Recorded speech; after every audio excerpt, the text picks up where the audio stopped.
हाँ साथियों नमस्कार। गोमती में सुल्तानपुर में आपका हार्दिक स्वागत है। आज हम आपको भारतीय संविधान की एक नए चैप्टर संसद का गठन, संसद का गठन, इसका जो संरचना है किसकी, हमारी पार्लियामेंट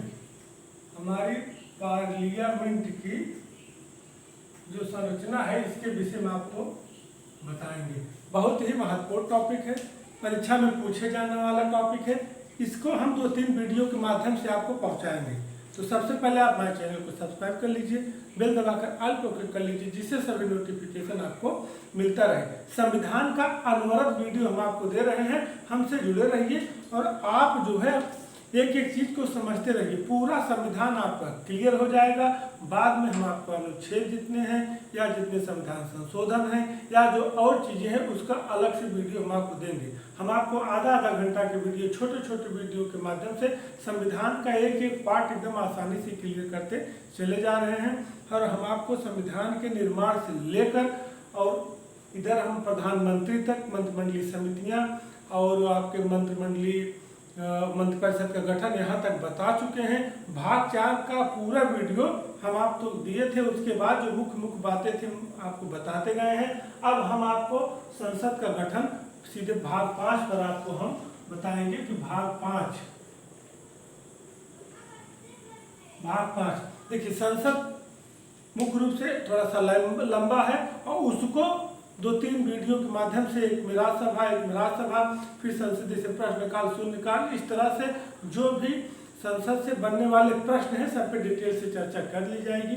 और मुख्यतः यह बहुत महत्वपूर्ण है, बहुत छोटा वीडियो देंगे आपको हम और बहुत आसानी से संसद की शुरुआती दौर से, जहाँ से मतलब आप पूरा कहानी एक बनेगी, कैसे प्रश्न बनते हैं, यहाँ से भी 1-2 प्रश्न आपको आते हैं, हर एग्जाम में आता है, लोग गलती भी करते हैं, तो थोड़ा हम आपको समझाएंगे, उसको ध्यान से समझ लीजिए।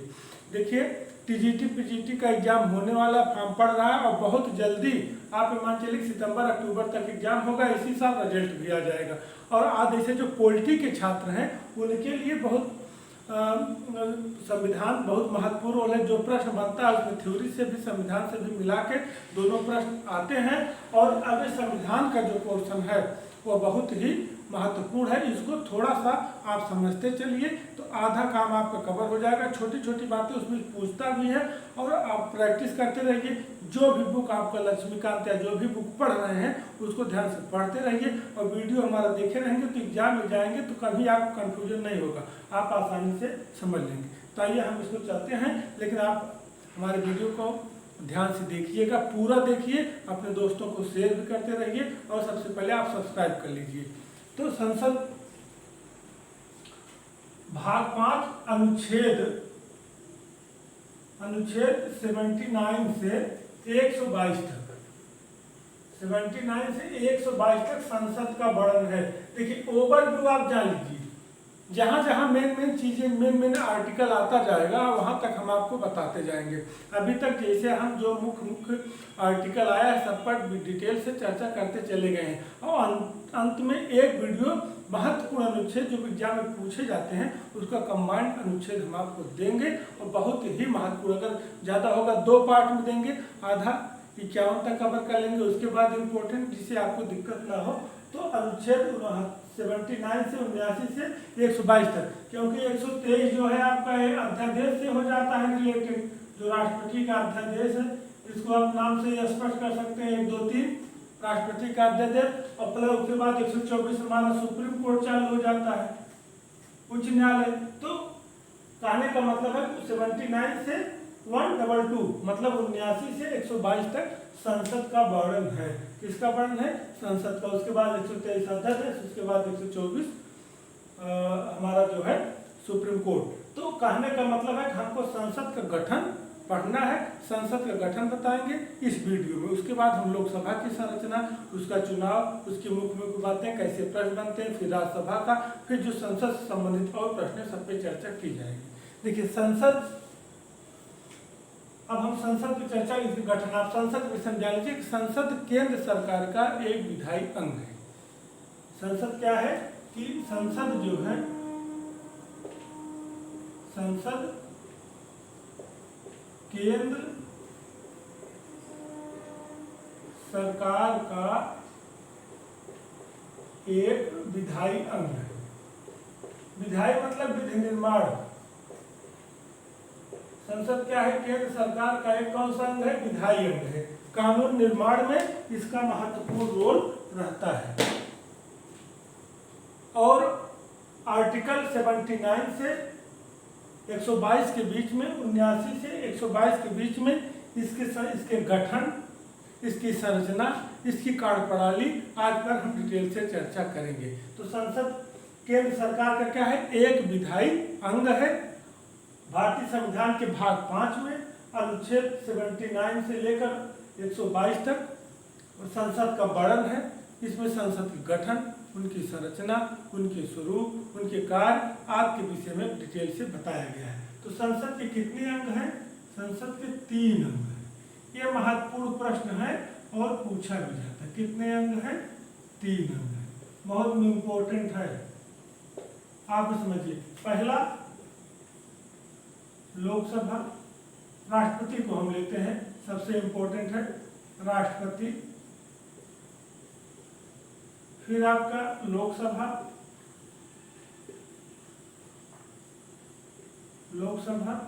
फिर आपका राज्यसभा।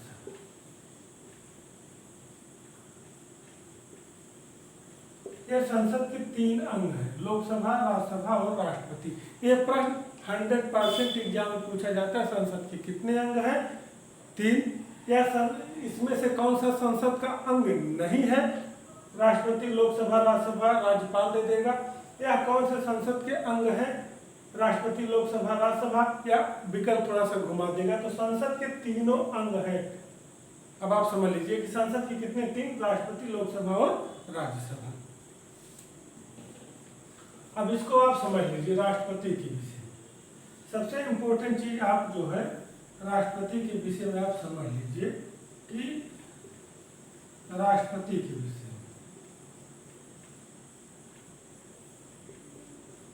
पहली बात देखिए, अभी ये दोनों चीजें बताएंगे। इसमें से कुछ प्रश्न बनते हैं, कुछ इसमें से बनते हैं और राष्ट्रपति से रिलेटेड क्वेश्चन बनते हैं। तो राष्ट्रपति का कैसे चुनाव होता है, या राष्ट्रपति के विषय में हम आपको वीडियो दिए हैं कि हमारे राष्ट्रपति का चुनाव कैसे होता है, उनकी क्या कैसे कार्यप्रणाली है, इन सब का हमने आपको वीडियो दिया है। अगर नहीं देखे हैं तो आप हमारे चैनल से जाकर गोमती अकेडमी सुल्तानपुर नाम से आप प्लेलिस्ट में आप राष्ट्रपति के संबंधित वीडियो देख सकते हैं।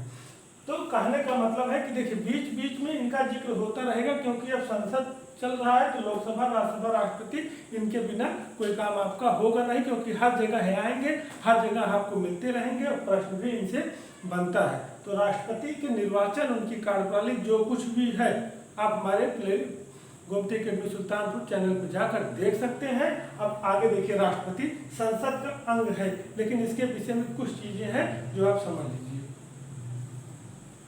देखिए, यह संसद का एक महत्वपूर्ण अंग है।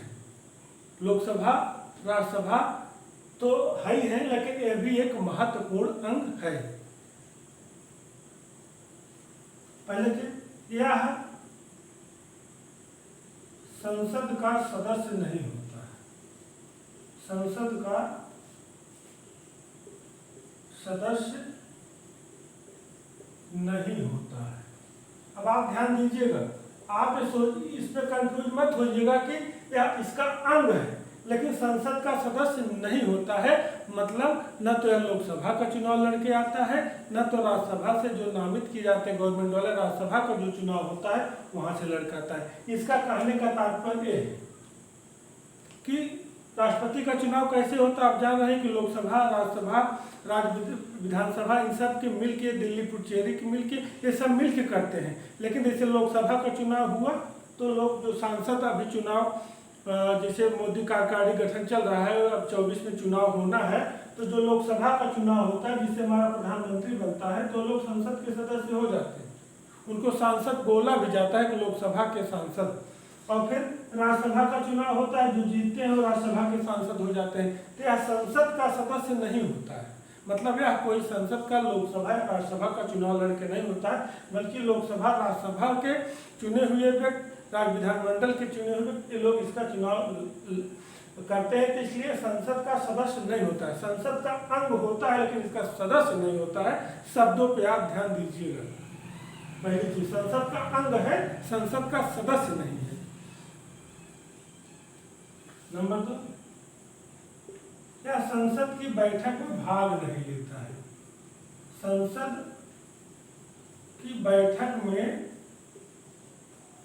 बैठक में भाग नहीं लेता है।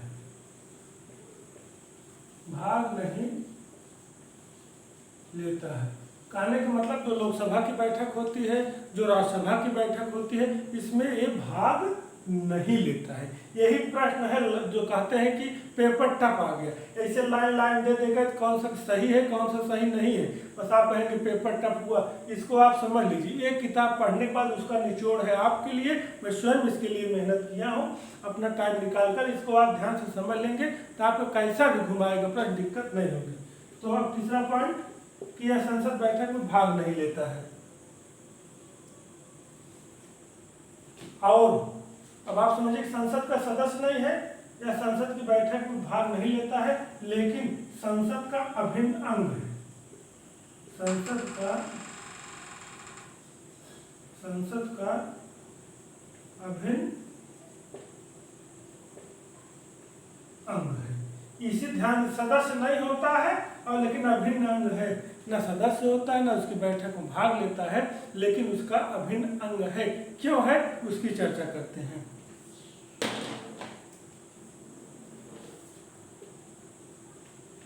क्योंकि संसद मतलब लोकसभा राज्यसभा जब कोई बिल पास करती है, जब कोई बिल पास करती है तो बिना राष्ट्रपति के अनुमोदन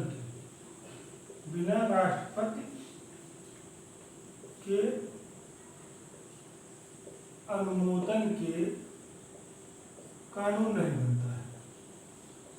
कानून नहीं बनता है। अब आप समझ गए होंगे क्यों अभिन्न अंग है।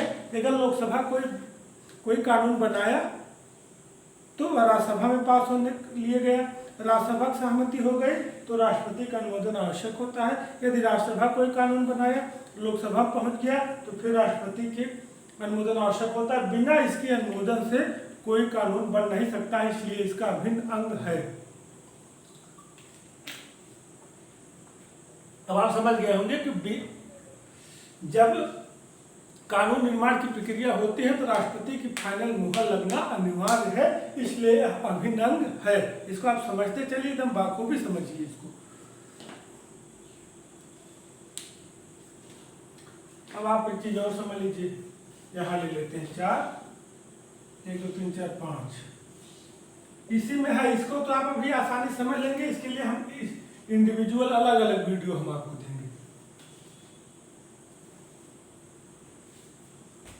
राष्ट्रपति संसद सत्र आहूत करता है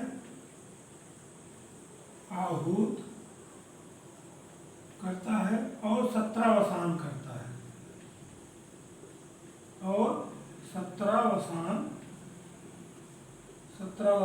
करता है। समझिएगा,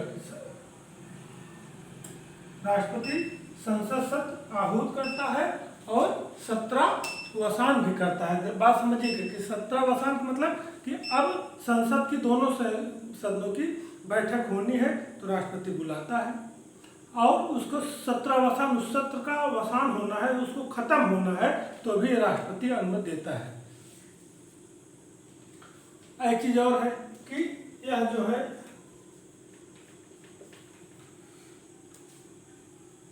लोकसभा को विघटित कर सकता है। लोकसभा को विघटित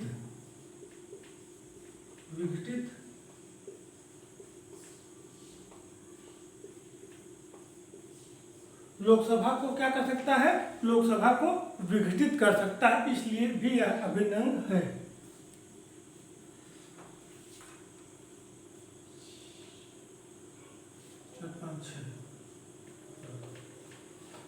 दोनों सदनों की संयुक्त बैठक बुलाता है, समझिएगा। दोनों सदनों मतलब लोकसभा, दोनों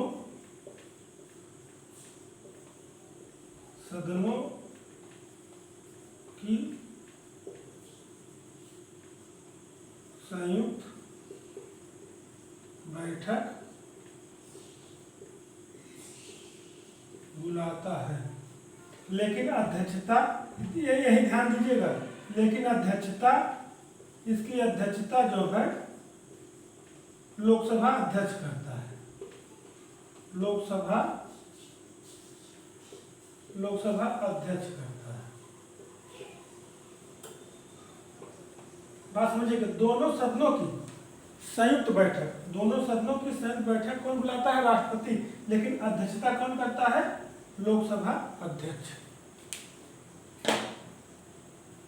एक पॉइंट और बचा है आपका, जब संसद सत्र न चल रहा हो तो अध्यादेश भी जारी कर सकता है। अध्यादेश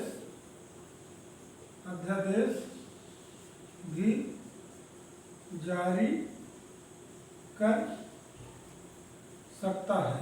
यही है आर्टिकल 103। अब आप समझिए, ये जितने भी 8 पॉइंट हैं, ये 8 आपके प्रश्न हैं, इसको आप समझिएगा, बहुत इंपॉर्टेंट है। इसको एक बार हम चर्चा करते हैं, कुछ चीजें इसमें अलग से भी आपको बता देते हैं कि जब संसद का सत्र न चल रहा तो अध्यादेश जारी करता है। यहाँ एक चीज समझिए आप कि राष्ट्रपति संसद सत्र आहूत करता है, सत्र अवसान करता है, लेकिन संसद सत्र को आहूत सत्र अवसान एक क्वेश्चन पूछता है कि जैसे अब संसद सत्र चालू होना है तो कौन आहूत करेगा, राष्ट्रपति। उसका सत्र समाप्त होना है कौन, लेकिन बीच में विघटन जैसे सत्र का होना है तो उसको लोकसभा अध्यक्ष करता है। जैसे बीच में डेली की जो कार्यवाही होती है उसको लोकसभा अध्यक्ष करता है। इस पर फिर चर्चा कर लेते हैं कि केंद्र सरकार का विधायी अंग होता है। आर्टिकल 5 में, जो भाग 5 में 79 से 122 तक इसका वर्णन है। इसके 3 है, राष्ट्रपति, लोकसभा और राज्यसभा। अब ये समझिए कि संसद का सदस्य नहीं है, मतलब न लोकसभा का सांसद है न राज्यसभा का सांसद है, या संसद की बैठक में भाग भी नहीं लेता है, लेकिन इसका अभिन्न अंग है। तो अभिन्न अंग क्यों है, यही सब ये जो पॉइंट है ये इसके अभिन्न अंग होना दर्शाते हैं, क्योंकि इसके बिना संसद की कार्यवाही नहीं चल सकती है। जब कोई बिल पास करती है तो बिना राष्ट्रपति के अनुमोदन से कानून नहीं बनता है। हम आपको फिर से बता दे रहे हैं कि लोकसभा राज्यसभा द्वारा जब कोई बिल पास किया जाता है तो राष्ट्रपति का अनुमोदन आवश्यक होता है। राष्ट्रपति संसद सत्र आहूत करता है, सत्रावसान करता है, कौन करेगा, लेकिन विघटित कौन करेगा, वो लोकसभा अध्यक्ष करेगा। यहाँ आप कंफ्यूज मत होइए कि डेली का विघटन, जैसे सत्र चल रहा है उसका विघटन कौन करेगा, उसका विघटन जो है उसको डेली का जो उसका समाप्ति है लोकसभा अध्यक्ष करता है, डेली वाला। इस विघटित पर मत जाइएगा, ये तो जैसे लोकसभा को विघटित कर सकता है, उसको शक्ति होती है इस तरह से, लेकिन डेली बेस पे करता है। यह तो प्रश्न करता है कि संसद सत्र कौन आहूत करता है, तो राष्ट्रपति। संसद सत्र का कौन सत्रावसान करता है, राष्ट्रपति। यदि संसद सत्र चल रहा है उसको बीच में जैसे डेली बेस पे चल रहा है, डेली का जैसे कोई काम हो रहा है तो उसको लोकसभा अध्यक्ष लोकसभा को विघटित कर सकता है। जो लोकसभा है, जो कार्यकारिणी गठित हुई है, उसको विघटित करने की शक्ति इसको होती है। दोनों सदनों की संयुक्त बैठक बुलाता है, लेकिन अध्यक्षता लोकसभा अध्यक्ष करते हैं। ये क्वेश्चन लगभग हर एग्जाम में पूछे जाता है कि दोनों सदनों की संयुक्त बैठक कौन बुलाता है, तो राष्ट्रपति, लोकसभा अध्यक्ष, ऐसे विकल्प दे देगा, लोग कंफ्यूज हो जाते हैं, लोकसभा अध्यक्ष मार देते हैं, लेकिन बुलाता राष्ट्रपति है, अध्यक्षता कौन करता है, लोकसभा अध्यक्ष। अगला, जब संसद सत्र न चल रहा तो अध्यादेश जारी कर सकता है। ये सब पावर इसको है, इसलिए अभिन्न अंग है। बाकी संसद देखिए, राष्ट्रपति महत्वपूर्ण है, भारत का प्रथम नागरिक है, हमारी संविधान व्यवस्था में मुख्य हमारे राज्य का मुखिया है, उसके ऊपर कोई पद नहीं है। यह है कि ठीक है कि व्यवस्था ऐसी है, प्रधानमंत्री का पद कार्यात्मक दृष्टिकोण से उससे ज़्यादा है, लेकिन उससे बड़ा पद प्रधानमंत्री का नहीं है। तो ये सब चीज़ें आप अगर हैं, इसमें जितने पॉइंट हैं सब प्रश्न हैं, और यही सब प्रश्न पूछे जाते हैं। यह एक निचोड़ है, इसको आप आसानी से समझ लीजिए, लिख लीजिए, स्क्रीनशॉट लेना है तो स्क्रीनशॉट ले लीजिए, इससे आपका जो है काम आसानी से हो जाएगा। अब समझिए, ये हो गया राष्ट्रपति, इसका चुनाव आदि हम बता ही चुके हैं, हमारे वीडियो में आप देख लीजिए। अब बचता है लोकसभा राज्यसभा, पूरी संसद की प्रक्रिया इसी पर टिकी हुई है। इसमें कुछ चीजें हम आपको बता दे रहे हैं, बाकी अगले वीडियो से लोकसभा की संरचना, उसके कार्यप्रणाली, राज्यसभा की संरचना, उसकी और जो सिस्टम है, फिर दोनों सदनों का कंबाइंड क्या रोल है, कानून बनने की क्या प्रक्रिया है, इस सब की चर्चा की जाएगी। देखिए, कभी कभी लोकसभा को अन्य नाम से भी प्रश्न पूछा जाता है, जो नाम बनता है उसको हम चर्चा कर लेते हैं। इसका अन्य नाम क्या है, इसका अन्य नाम क्या है, एक प्रश्न बनता है कि कभी कभी पहला सदन, क्या पहला सदन, निम्न सदन, निम्न सदन और चर्चित सदन, और चर्चित सदन। ठीक, पहला सदन, निम्न सदन और चर्चित सदन। तो अगर प्रश्न आता है पहला सदन किसको कहा जाता है, तो लोकसभा को। यदि प्रश्न है कि लोकसभा को कौन सा सदन कहा जाता है, पहला सदन, निम्न सदन, चर्चित सदन, जो इसमें विकल्प में रहेगा। अगर कुछ निम्न सदन किसे कहा जाता है तो लोकसभा को, चर्चित सदन किसे कहा जाता है, लोकसभा को। अब समझिए, पहला क्यों कहा जाता है, क्योंकि देखिए चुनाव होता है, जनप्रतिनिधि लोग इसमें जाते हैं और वहीं से कानून, वित्तीय पावर और कई स्थितियां यहाँ रिजर्व रहती हैं, तो इसलिए जो है पहला कहा गया। निम्न क्यों कहा गया है, क्योंकि 5 साल बाद इसका हमेशा चुनाव होता रहता है। और चर्चित इसलिए कहा गया है कि जब लोकसभा का चुनाव होता है तो अपने आप में एक माहौल क्रिएट हो जाता है, जन मानस तक, जनता तक, एकदम जो वोटर है हर घर तक आवाज पहुंचती है कि लोकसभा का चुनाव होना, हमारा प्रधानमंत्री नियुक्त किया जाना है। तो इसके अन्य नाम है, याद कर लीजिए, एग्जाम में पूछे भी जाते हैं। लोकसभा को, राज्यसभा को अन्य नाम क्या है इनके, इनके अन्य नाम क्या है, इसको द्वितीय सदन, द्वितीय सदन। देखिए, पहला, द्वितीय, बस एकदम जोड़ा मिला पढ़िए। उसके बाद निम्न है, इसको उच्च सदन। उच्च सदन की यह अस्थायी होता है, जैसे इसका कार्यकाल 5 वर्ष है, 5 वर्ष बाद समाप्त हो जाता है, और इसके कार्यकाल जनरली 6 वर्ष, जैसे प्रश्न पूछता है जनरली 6 वर्ष, लेकिन इसके 2/3 सदस्य हर दूसरे वर्ष बदलते रहते हैं। तो यह सदस्य या भंग नहीं होता, यह सदस्य चलता रहता है। और बड़ों का, बड़ों का सदन, बड़ों का सदन समझिए आप इस बात को कि बड़ों का सदन पहला, निम्न, चर्चित, द्वितीय, दूसरा। निम्न क्या है कि 5 साल में विघटित हो जाता है, 5 वर्ष में। जनरली इसका कार्यकाल 6 वर्ष होता है, लेकिन इसके 2/3 सदस्य दूसरे वर्ष बदलते रहते हैं। कहने का मतलब है कि इसका विघटन नहीं होता। पता लगा कि किसी का कार्यकाल पूरा हुआ, वो गया, कुछ लोग उसमें है नए आ गए, वह प्रक्रिया अनवरत चलती रहती है, वह जो है खत्म नहीं होती है। कहने का मतलब जैसे जब लोकसभा का चुनाव 19 में हुआ था, 24 में होना है, 24 में लोकसभा शून्य हो जाएगी, सारे सांसद का कार्यकाल समाप्त हो जाएगा, फिर चुनाव होगा, जो आएगा वो रहेगा। तो इसलिए निम्न है। उच्च इसलिए है कि इसके 2/3 सदस्य बदलते रहते हैं, तो यह समाप्त नहीं होता है, यह चलता रहता है, इसलिए बड़ों का भी कहा गया है। 13 संसद की संरचना बहुत ही बढ़िया है, बहुत ही सटीक है। इससे जो है आपको बराबर प्रश्न मिलते रहेंगे एग्जाम में। संसद का गठन भाग 5, 79 से 122, उसके बाद 123 अध्यादेश 24, इसकी चर्चा बाद में किया जाएगा, अध्यादेश में बता ही चुके हैं। इसके सरकार का विधायी अंग है 3 अंग। अब देखिए यहाँ से प्रश्न बना 3 अंग राष्ट्रपति, लोकसभा, राज्यसभा। राष्ट्रपति को संसद का सदस्य नहीं है, फिर भी जो अभिन्न अंग है हम आपको डिटेल से चर्चा कर चुके हैं। हर लाइन प्रश्न, बैठक में भाग नहीं लेता है, सीधे सीधे दे देगा कि संसद की बैठक में कौन भाग नहीं लेता है, सीधे सीधे देगा कि उपराष्ट्रपति, लोकसभा अध्यक्ष, राज्यसभा सभापति, राष्ट्रपति, इस तरह दे देगा। अभिन्न अंग है, विकल्प दे देगा। अंतिम में कौन हस्ताक्षर करता है, विकल्प दे देगा। राष्ट्रपति आहूत करता है, सत्रावसान कौन करता है, सीधे सीधे। डेली बेस विघटित कौन करता है, आपका लोकसभा अध्यक्ष हो जाएगा। लोकसभा विघटित कर सकता है। दोनों सदनों की संयुक्त बैठक कौन बुलाता है, लोकसभा अध्यक्ष। कौन अध्यक्षता, कौन बुलाता है, राष्ट्रपति। कौन अध्यक्षता करता है, लोकसभा अध्यक्ष। जब ना चल रहा हो संसद का सत्र, अध्यादेश जारी कर सकता है। ये हमारा है, इसका कंप्लीटली जो है गठन हो गया। अब इसके बाद हम आपको अगला वीडियो देंगे। जय हिंद, जय भारत।